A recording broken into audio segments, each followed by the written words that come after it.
శ్రీ గురుభ్యో నమః. శ్రీమాత్రే నమః. మా భక్తి టీవీని ప్రోత్సహిస్తున్నటువంటి మా ప్రేక్షకులందరికీ ధన్యవాదాలు తెలియజేస్తూ 25 జనవరి నుంచి 31 జనవరి వరకు గల కాలానికి రాశి ఫలితాలు తెలియచెప్పుకుందాం. ముందుగా గ్రహస్థితులు. మేషంలో చంద్రుడు, మిథున రాశిలో వక్రించిన గురుగారు, సింహ రాశిలో కేతువు, అలాగే మకర రాశిలో శుక్ర, కుజ, రవి, బుధ, రాహు వచ్చేసి కుంభరాశిలో శనిగారి యొక్క సంచారము మీన రాశిలో జరుగుతూ ఉండగా, వారాంతంలోకి వెళ్ళేటప్పటికి చంద్రుని యొక్క సంచారము మాత్రమే మేషరాశి నుంచి మిథున రాశిలోకి వచ్చి ఉన్న కారణం చేత ఇక గ్రహస్థితులు ఏవి కూడా మారలేదు అని చెప్పి తెలియచెప్పుకుంటున్నాము.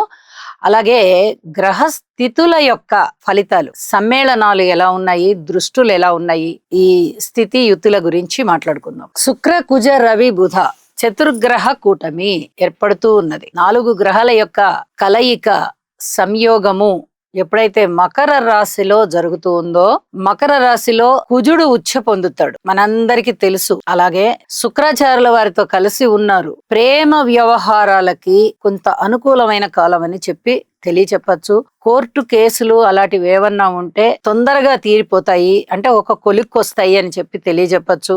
అనారోగ్యంతో ఉన్నవారు ఆరోగ్యవంతులవుతారు, అంటే తొందరగా కోలుకుంటారు అని చెప్పి తెలియచెప్పచ్చు. ఇక రవి బుధుల యొక్క కలయిక కూడా జరుగుతుంది. ఇక్కడ బుధాదిత్య యోగము అని చెప్తాము. ఇక్కడ మకర రాశిలో రవి గారి యొక్క స్థితి సంచారము మంచిది.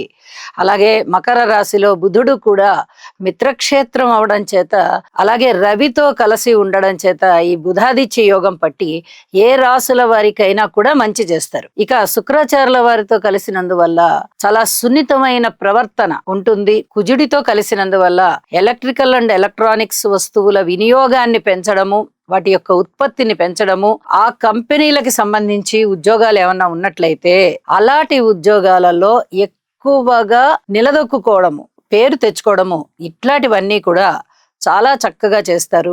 అలాగే ఈ రవి శుక్రుల కలయిక మంచి అడ్మినిస్ట్రేషన్ పవర్ బాగుంటుంది. కానీ ఇది శుక్రమూఢమని తెలియజేస్తూ ఉన్న కారణం చేత శుభకార్యాలు ఉండవు, అస్తంగత్వం చెందుతారు శుక్రాచార్యుల వారు. కాబట్టి శుక్రుడికి అంతగా పవర్ ఉండదు. రవితో కలిశారు కాబట్టి కొంచెం శుక్రాచార్యుల వారికి స్తోత్ర పారాయణాలు చేసుకోవలసిందిగా సూచన చేస్తున్నాను. అలాగే ఈ రవి కుజుల యొక్క కలయిక, ఈ సంయోగం ఏ విధంగా ఉంటుందంటే చాలా అగ్రెసివ్ నేచర్ తో ఉంటారు. ఉద్రేక స్వభావం ఉండడము, చాలా ఫాస్ట్ గా నిర్ణయాలు తీసుకోవడము, ఇలాంటివన్నీ ఉండడానికి, పైగా కుజుడు ఉచ్చలో ఉన్నారు కదా, ఇంకా వేగవంతమైన ఆలోచనలు ఉంటాయి. మాట అంటూ ఉంటేనే దాన్ని అమలు చేసేటటువంటి ఆ స్పీడ్, ఆ తత్వం అనేది అలా ఉంటుంది. కొంచెం ఇలాంటివన్నీ అదుపులో పెట్టుకోండి. మిగతా గ్రహాల యొక్క స్థితిగతులు అనుకూలంగా ఉన్నాయా లేదా అన్నీ చూసుకోవాలి. జన్మజాతకాన్ని కూడా చూసుకోవాల్సి ఉంటుంది. కాబట్టి కొంచెం స్పీడ్ తగ్గించండి అని చెప్పి తెలియజెప్తాను. అది ఏ రాశుల వారికి అనేది మనం రాసుల్లో తెలియజెప్పుకుందాం. ఇంకా వారాంతంలో కూడా ఇవే గ్రహాల యొక్క సంయోగం ఉంటున్న కారణం చేత ఇక వీటి గురించి మనం అంతగా ఎక్కువగా వివరించి చెప్పుకోని అవసరం లేదు. చంద్రుని యొక్క సంచారం మటుకు గురువు గారితో కలిసి ఉన్నందువల్ల ఇది గజకేసరి యోగాన్ని తలపిస్తూ ఉంటుంది. చాలా మంచి యోగం ఇది.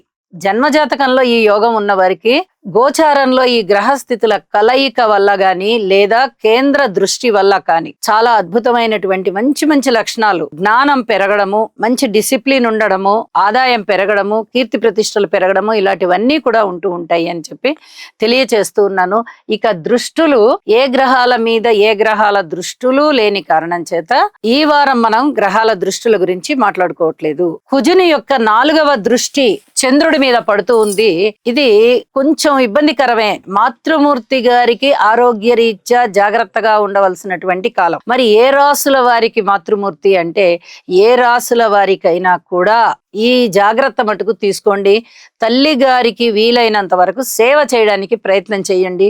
వాళ్ళు సంతృప్తిగా ఉండడానికి ప్రయత్నం చేయండి. ఎందువల్ల అంటే ఈ గ్రహస్థితి 2 రోజుల కన్నా ఉండదు కాబట్టి చంద్రుడి యొక్క గమనము మారిపోతుంది. 2.5 రోజు మాత్రమే చంద్రుడు ఒక రాశిలో ఉంటారు కాబట్టి ఈ 2.5 రోజు అనంతరము కుజుని యొక్క దృష్టి మారిపోతోంది కాబట్టి అంతగా భయపడవలసిన పని అయితే లేదు. దీనికి స్తోత్ర పారాయణాలు సరిపోతాయి. చంద్రునికి స్తోత్ర పారాయణాలు చేసుకోండి. చంద్ర శ్లోకాన్ని పఠించుకోవడం వల్ల చాలా వరకు ఇబ్బందులు తొలగిపోతాయని చెప్పి తెలియజేస్తున్నారు. ఇక రాశుల్లోకి వెళ్దాం. కన్యా రాశి వారికి ఈ వారం రోజుల కాలాన్ని గనక గ్రహస్థితులని పరిశీలన చేసినట్టయితే రెండు గ్రహాల యొక్క అనుకూలత కనిపిస్తూ ఉన్నది. అయితే ఈ వారం వీరు చాలా కష్టపడాల్సిన పరిస్థితే ఉంది.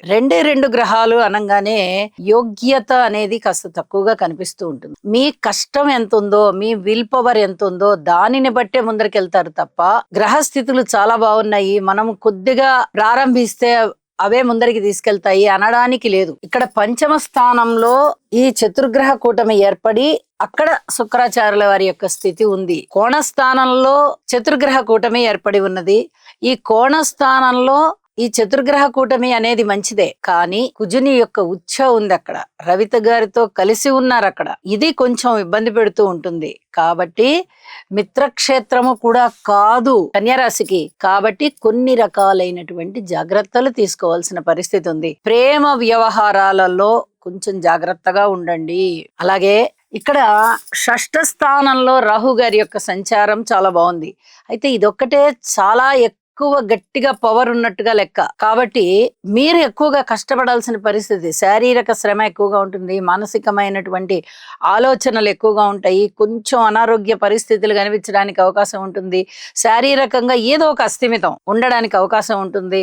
అలాగే ఏదైనా సంతానం గురించి కొంచెం వర్రీ అవుతున్నట్టుగా ఉంటారు. ఏంటి వినట్లేదు మాటనో, లేకపోతే డబ్బులు ఎక్కువ ఖర్చు అవుతున్నాయనో, మనం కోరుకున్న సీటు కోరుకున్నట్టుగా దొరకట్లేదు, ధనం అయితే వృధా అయిపోతుందనో, లేకపోతే వాళ్ళ ఎదుగుదల మనకి సంతృప్తిగా కనిపించట్లేదు ఏంటి అనో, ఇలా ఏదో ఒక రకమైన అసంతృప్తి కనిపించడానికి అవకాశం ఉంది. అలాగే ధనము మీకు రాబడి చేతికొచ్చే విషయంలో అయితే చాలా చక్కటి ఆరోగ్యకరమైనటువంటి పరిస్థితే ఉంటుంది. వచ్చే ధనం వస్తూ ఉంటుంది, ఊహించని విధంగా లాభాలు వస్తుంటాయి, మీ కష్టార్జితం మీకు అందుతుంది, ఇవన్నీ చాలా బాగుంటాయి. కానీ ఖర్చులు కూడా ఎక్కువగా ఉండేటటువంటి పరిస్థితి, భార్యాభర్తల మధ్య అన్యోన్యత లేని పరిస్థితి, దూర ప్రాంత ప్రయాణాలు ఎక్కువ పడే పరిస్థితి, వ్యయ ప్రయాసల కోర్చి వెళ్ళవలసినటువంటి పరిస్థితి. అలాగే పితృవర్గ రీత్యా కూడా కొంచెం ఇబ్బందికరమైన కాలము, మాతృవర్గ రీత్యా కొంచెం పర్వాలేదు అనుకుంటారు. ఇక ఉద్యోగ జీవితంలో అయితే పూర్తిగా మౌనంగా ఉండాల్సిన పరిస్థితి. ఈ కార్మికులు, కర్షకులు, నేత పని వారు, చేతివృత్తుల వారు, ఇత్యాది వారి అందరూ కూడా ఇబ్బంది పడకుండా ఉంటారు. అంటే ఎటువంటి వీళ్ళకి కులాసా ఏర్పడుతుంది అంటే, మనం ఏం కష్టపడుతున్నామో దానికి వస్తుంది ధనం చాలు, అంతకన్నా ఎక్కువ రాకపోయినా మనకు పర్వాలేదు అనేటటువంటి తృప్తిని చెందుతారు. విద్యార్థులు బానే ఉన్నారు. అలాగే స్త్రీల విషయంలో కూడా వాళ్ళ మానసిక స్థితులు గాని, వాళ్ళ జరుగుబాటు గాని అవన్నీ కూడా బానే ఉన్నాయి. ఇక దాన ధర్మాలు చేసే విషయంలో మటుకు కొద్దిగా ఆలోచించి చేస్తూ ఉండండి. ధనము ఎక్కువగా ఖర్చు అయ్యే పరిస్థితి, ముఖ్యంగా ఈ వ్యయస్థానంలో ఉన్నటువంటి కేతువు గారి స్థితి ఊరికే దాన ధర్మాలు చేయిస్తూ ఉంటుంది. ఎవరన్నా లేదు అనడం ఆలస్యం, లేదా కావాలి అనడం ఆలస్యం, మీ దగ్గర ఉన్నా లేకపోయినా మాట ఇచ్చేస్తారు, వాళ్ళ కోసం కష్టపడుతూ ఉంటారు. ఇది ఒక్కొక్కసారి చాలా ఇబ్బందికరమైన పరిణామానికి దారి తీస్తూ ఉంటుంది. చాలా జాగ్రత్తగా చూసుకుంటూ దాన ధర్మాలు చేసుకోండి, ఇది చాలా చెప్పదగ్గ సూచన. అలాగే వారాంతంలోకి వెళ్ళేటప్పటికి దశమ స్థానంలోకి చంద్రుడు వచ్చి ఉన్నారు. ఇది చాలా చాలా మానసిక ప్రశాంతతకి దారి తీస్తుంది. ఉద్యోగ జీవితంలో ఇంత ప్రశాంతత ఈ మధ్య కాలంలో రాలేదు. ఎప్పుడో ఒక 20 రోజుల క్రితం వచ్చిందేమో, ఈ మధ్య కాలంలో అయితే రాలేదు. ఇప్పుడు మళ్ళీ ఆ ప్రశాంతత అనేది మీకు వచ్చి చేరుతోంది. ఇంకొక విషయం ఏంటంటే, ఈ దశమ స్థానంలోనే గురు చంద్ర కలయిక ఉండడంతో కొంచెం మీకు ఊపిరాడినట్టుగా ఉంటుంది. ఇప్పటి వరకు ఉన్నటువంటి ఉద్యోగంలోని క్లిష్ట పరిస్థితులు ఇప్పుడు కాస్త ఒక మాదిరిగా కొలికొస్తున్నాయా అన్నట్టుగా అనిపిస్తాయి. పై అధికారుల యొక్క మన్ననలు మీకు దొరికేటటువంటి అవకాశము, మీ కష్టం అనేది ఎదుటివారు గుర్తించేటటువంటి అవకాశము కనిపిస్తోంది. కాబట్టి ఇప్పుడు చాలా వరకు మీకు ప్రశాంత జీవితం ఏర్పడుతుంది అని చెప్పి తెలియజేస్తూ, నవగ్రహ స్తోత్ర పారాయణాలు చెయ్యండి, శనిగారికి నల్ల నువ్వులు దానం చెయ్యండి, అలాగే శనిగారి యొక్క స్తోత్ర పారాయణాలు కొంచెం ఎక్కువ చేయడానికి ప్రయత్నం చేయండి అని చెప్పి తెలియచేస్తూ ఉన్నాను. శుభం.